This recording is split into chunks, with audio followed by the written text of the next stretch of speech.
Hey, what's up guys, how's it going? So this video is about what exactly killed the Dreamcast. Well, there's sort of a lot involved when it comes to what exactly killed or discontinued the Dreamcast. There's a lot involved. I mean, you have Sega Japan versus Sega America, you have the PS2, you have piracy, you have 3D effects, you have a bunch of stuff involved when it comes to what exactly killed the Dreamcast. And today, we're gonna go in detail and discuss. But before we get into anything, let's just start with the nostalgia of the Dreamcast.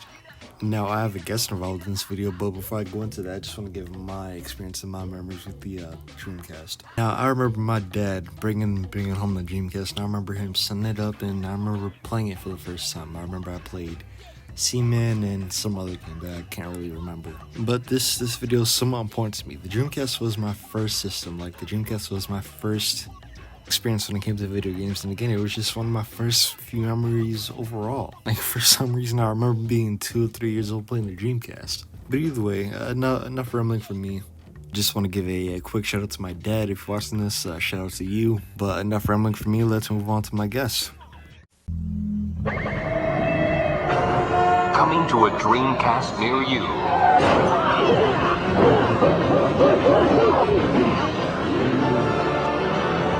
You will feel the passion of Soul Calibur.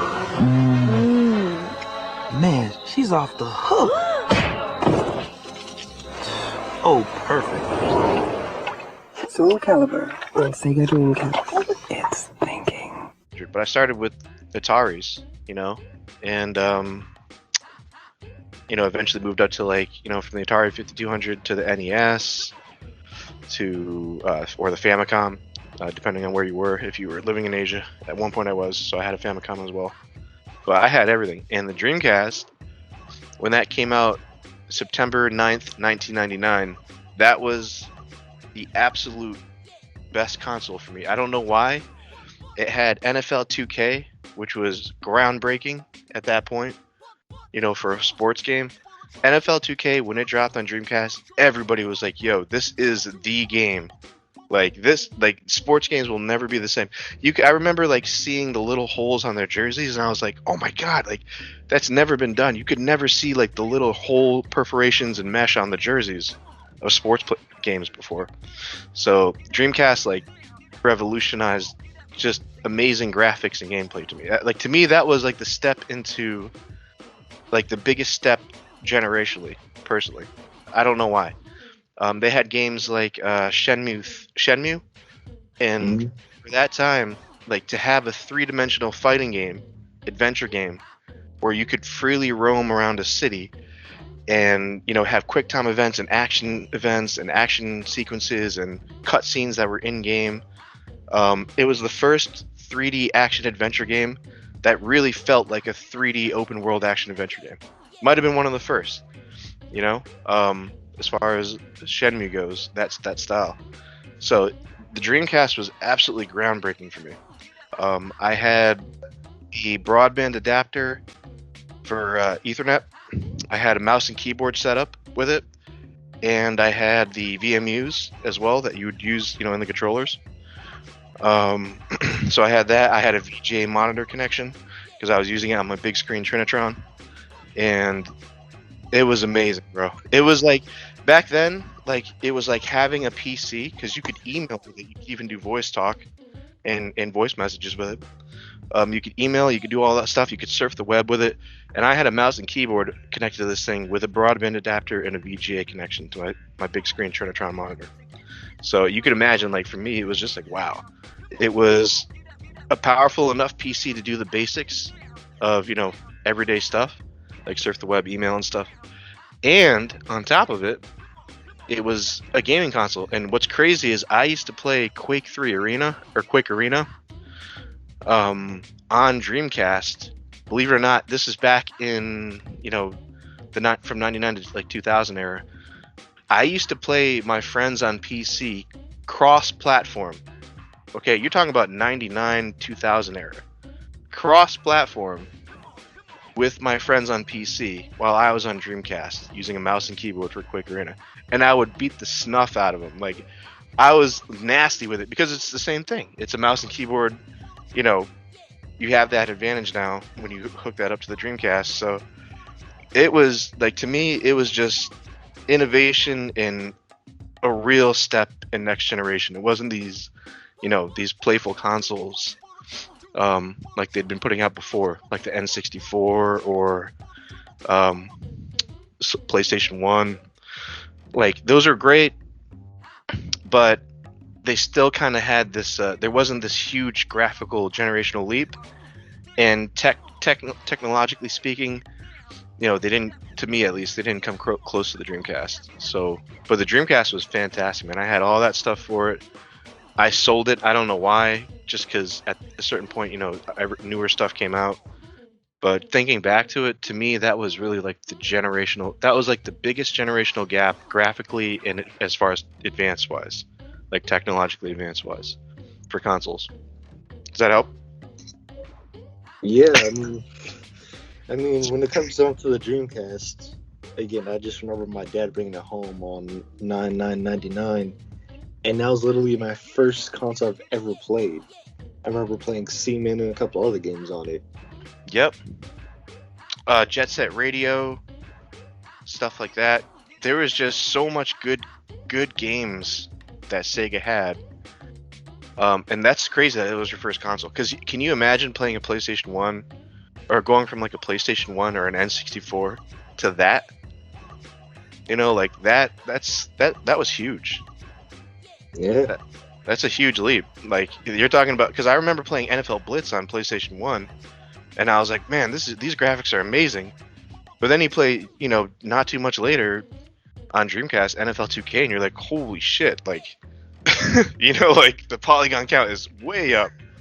It looks so much better, so to me, like, oh man, the Dreamcast it just crushed it. And the games lineup, like the actual games that they had, Soul Calibur, I remember playing that with my friends. You could have 4 players in games. Like, it was, to me, it was the best console release of all time. And they had enough for people too, because I didn't reserve mine. I just went at midnight and I got it. It was just something you used to be able to do. You used to go at midnight and camp out at the Best Buys or the GameStops. Or back then it was like Electronic Boutique, I think still. But yeah, I mean, it really was groundbreaking as far as technologically and graphically. Yeah, most definitely. Well, Shreebs, I just want to thank you for your time, and I just want to thank you for just sharing your experience, man. I appreciate it. Absolutely, anytime. Take it easy, guys. See ya. Alright, that was my boy Shreebs sharing his memories and experience with the Dreamcast. So, like I said before, there's a lot involved with the discontinuing of the Dreamcast. And I guess we should get started. The first thing I want to bring up is the development. Move it, bug. Come on, dog, give it up for Ooh La La. Hey, nice pixels, bud. Check it out, chicks dig the rump shaking. Yeah, she's grooving on that. Gentlemen, need I remind you that the female of the species is our natural enemy? Hey, get up there. She wants you. Hey, baby, come to Papa. Oh, heaven. Bad dancing. It's a killer. Space Channel 5 on Sega Dreamcast. It's thinking. Now, it's obvious that the Sega Saturn didn't really do well when it came to America. I mean, in Japan it did pretty decent, but in America it's a whole different story. I mean, shit, the Dreamcast was being discussed all the way back in 1994. I'd say during the mid to late 90s, Sega wasn't really doing too hot. So at this point, Sega needed a dream. What dream, do you ask? A Dreamcast. And I know that's a stupid joke, but it works perfectly here. My apologies. So when the Sega Dreamcast was first in development, Sega America wanted to work with 3D effects. 3D effects in the mid to late 90s was popular with computers, and of course, Sega wanted to work with them. Unfortunately though, Sega Japan was also working on the sequel to the Sega Saturn, but they were working with what they had, which was the Hitachi chip from the Sega Saturn. Obviously, this causes some conflict between Sega America and Sega Japan. But unfortunately, Sega Japan sort of overruled Sega America, so they went with what they had, which was the Hitachi chip, which was on the Sega Saturn. And that sort of caused 3DFX to sue. Either way, the Dreamcast was powerful for what it was in 1999. Now, when we think of sports games for the Sega Dreamcast, you obviously think of, 2K1, NHL 2K1, all those different games. But if you look back on the Sega Genesis, you obviously see Madden, a bunch of EA Sports games. Unfortunately, due to what happened to the Sega Saturn and the low sales and all that, there wasn't really a lot of EA Sports games for the Dreamcast. I know when we think of games like Madden or whatever, we think of games for like normies or whatever, or casual games, or people just getting into gaming. Actually, Sega had a replacement, which was the 2K series, but I feel like that's sort of, added to the Sega Dreamcast coffin, I guess. My name is Ryo Hazuki. My father was killed by the warlord Lan Di. During my quest for vengeance, I've traveled far and wide and consorted with numerous unsavory characters. But enough about me. Let's talk about you, Nozomi. Brian? Brian! Who's Nozomi? Shenmue on Dreamcast, rated T for teen. The Dreamcast launch went well in America and Japan. Unfortunately, there was a lot going against it, though.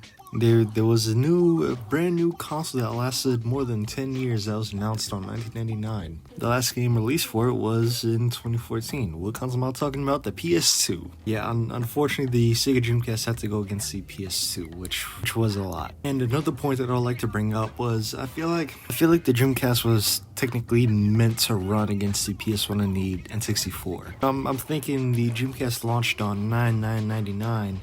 Unfortunately, all their competitors were already announcing their sequels. The PS2 was announced on 1999. OG Xbox was announced in the year 2000, and so was the GameCube. So when the Dreamcast released, it was already too late. But you also have to understand it from Sega's perspective. I mean, they were already losing a lot of money on the Sega Saturn. They thought the Sega Genesis would last a few more years. I feel like Sega was thinking, okay, what can we do to last now?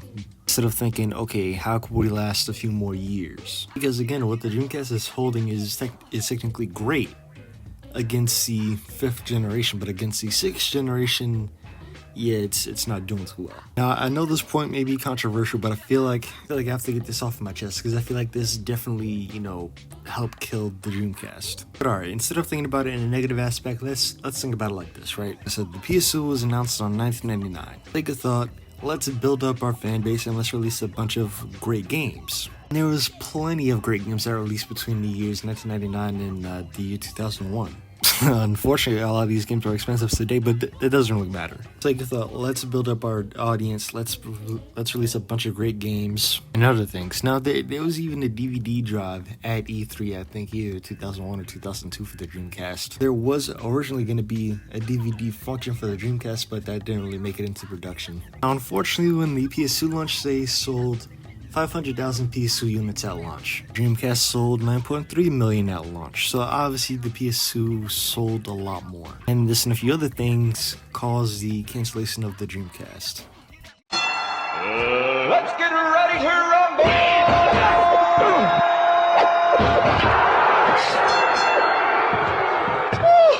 Left me, baby. Fool bit off a piece of my throat. Ah! Cut me, dog. Cut me. Yeah, boy. 16 outrageous boxers, non-stop verbal assaults, and me, Michael Buffer, ready to rumble boxing from Midway. So yeah, at the end of the day, a lot of things caused the Dreamcast to die. I mean, again, it was a lack of support on Electronic Arts, it was the Sega Saturn, it was the PS2 about to be released, it was a lot of things involved with the death of the Sega Dreamcast. But at the end of the day, I feel like now at the end of the day, there's a Sega Dreamcast renaissance. I mean, shit, a lot of games on the Sega Dreamcast are expensive. From Shenmue to Jet Set Radio to Sonic Adventure, one of the launch titles, all these games are incredibly expensive. There's a good side and a bad side to that. Sega can't really make any money off of these, retro releases. And then, of course, there's a few things involved with the Sega Genesis that sort of killed the Dreamcast, like the 32X and the Sega CD. But like I said in the beginning of the video, there's a lot of things involved that killed the Dreamcast. All we could really do now is enjoy it for what it is today. But if you guys enjoyed this video, like, subscribe, do whatever you want to do, no rush, and tell me down below. Do you like the Dreamcast? Do you hate the Dreamcast? Tell me down in the comments. I'll see you guys later. Peace.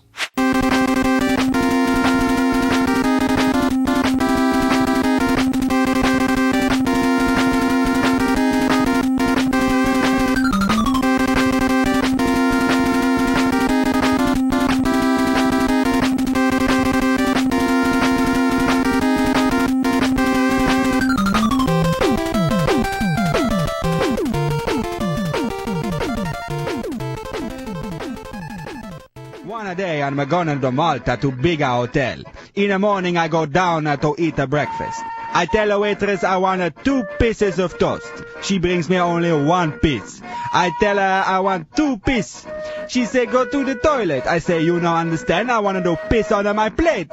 She say you better no piss on the plate, you son of a bitch. I don't even know the lady and she calling me a son of a bitch. Later, I go to eat at a bigger restaurant. The waitress brings me a spoon and a knife, but no fork. I tell her I want the fork. She tell me everyone want a fork. I tell her you don't understand, I want a fork on the table. She say you better not fuck on the table, you son of a bitch. So I go back to my room in a hotel, and there is no sheets on the bed. Call the manager and tell him I want a shit. He tell me to go to the toilet. I say you don't understand, I want a shit on my bed. He say you better not shit on my bed, you